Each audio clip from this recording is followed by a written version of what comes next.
દીકરીઓનું ભાગીને લગ્ન કરવું એ લગભગ અત્યારે દરેક સમાજનું દૂષણ બની ગયું છે અને આ દૂષણ દિવસે ને દિવસે વધતું જાય છે. પરંતુ હવે આપણને આમાં કોઈ નવીન જેવું કઈ વસ્તુ નથી લાગતી, કારણ કે રોજ બરોજ કેટલાય કિસ્સાઓ આપણને આવા સાંભળવા મળે છે.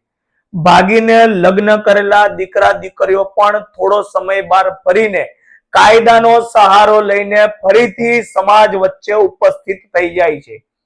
દીકરાના મા બાપ દીકરાએ જાણે કઈ મોટી સિદ્ધિ હાંસલ કરી લીધી હોય, કઈ બહુ મોટી સફળતા મેળવી લીધી હોય તેમ દીકરાને સહજતાથી પોતાના ઘરની અંદર સ્વીકારી લે છે. જ્યારે સામા પક્ષે દીકરીના મા બાપ લાચાર બનીને આ તમાશો જોઈ રાખે છે. કાયદાની રૂએ લાચાર બનેલા દીકરીના મા બાપ કશું જ કરી શકતા નથી. છેલ્લા કેટલાય સમયથી આ સિવાયનો માર્કેટની અંદર એક નવો ટ્રેન્ડ ચાલુ થયો છે.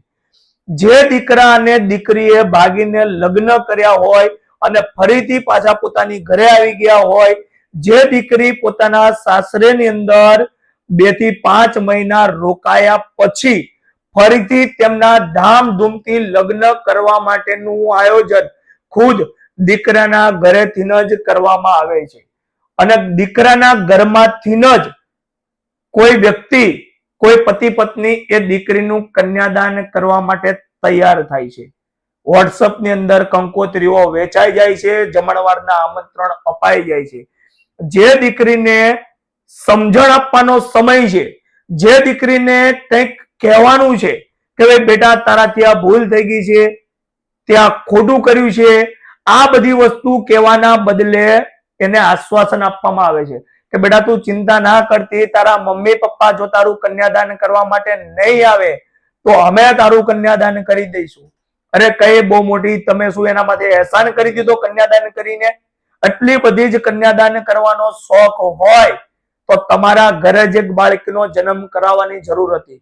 એટલો બધો જ કન્યાદાન કરવાનો શોખ હોય તો અનાથ આશ્રમમાંથી કોઈ એક બાળકીને તમારા ઘરે લાવીને ઉછેરીને મોટી કરીને એનું કન્યાદાન કરી બતાવો તો તમને ખબર પડે કેવી રીતે તમે બીજાની દીકરીને, કેવી રીતે તમે કોઈ દીકરીના મા બાપ હયાત છે એવી દીકરીનું તમે દાન કરી શકો. એ કન્યાદાન કોઈ નાની મોટી વસ્તુ નથી. એ બીજાની દીકરીનું દાન તમે ન કરી શકો. અને જે કન્યાદાન કરવા માટે બેઠા હોય એને તો પાછું દીકરીને કઈ આપ્યું પણ ના હોય, બસ ખાલી આસને પાથરીને બેસી ગયા હોય વિધિ કરવા માટે. એ દીકરો પાપનો ભાગીદાર છે, જે દીકરીને એના મા બાપની વિરુદ્ધમાં બગાડીને લઈને આવ્યો છે. એનાથી પણ વધારે પાપના ભાગીદાર એ દીકરાના મા બાપ છે કે જેણે સહજતાથી એ દીકરાને ફરીથી પોતાના ઘરની અંદર સ્વીકાર્યો છે. એનાથી પણ મોટા ભાગીદાર છે એ પતિ પત્ની, જે દીકરીનું કન્યાદાન કરવા માટે બેઠા છે. અને ક્યાંક ને ક્યાંક થોડા ઘણા મહદ અંશે આ પાપના ભાગીદાર ત્યાં હાજર સૌ કોઈ લોકો છે કે જે આ લગ્નની અંદર હાજરી આપી છે. જમણવારની અંદર આપણે બધા જમવા માટે બેઠા છીએ. થાળીની અંદર 32 જાતના ભોજન પીરસાયા છે. આપણે સહજતાથી હર્ષોલ્લાસથી આપણે જમણવારની અંદર આપણે જમતા હોઈએ છીએ. ત્યારે સામા પક્ષે દીકરીના ઘરે બપોરે બનાવેલી 4 રોટલી પણ સાંજ પડે ઠંડી થઈને સુકાઈ જાય છે, કોઈના ગળે કોળિયો નથી ઉતરતો. તો ત્યાં હાજર જેટલા પણ લોકો છે એમાંથી કોઈની એવી હિંમત નથી થતી કે દીકરાના બાપને 2 શબ્દ કહીએ કે આ ખોટું થઈ રહ્યું છે, આ એક પાપના ભાગીદાર બનવા જઈ રહ્યા છો તમે અને અમે સૌ કોઈ. ત્યારે દરેક સમાજના લોકોને એક નમ્ર અપીલ છે કે આવું ક્યાંય પણ તમારા સમાજની અંદર થતું હોય તો દીકરાને કે દીકરાના મા બાપને સમજાવવાનો પ્રયત્ન કરવાનો.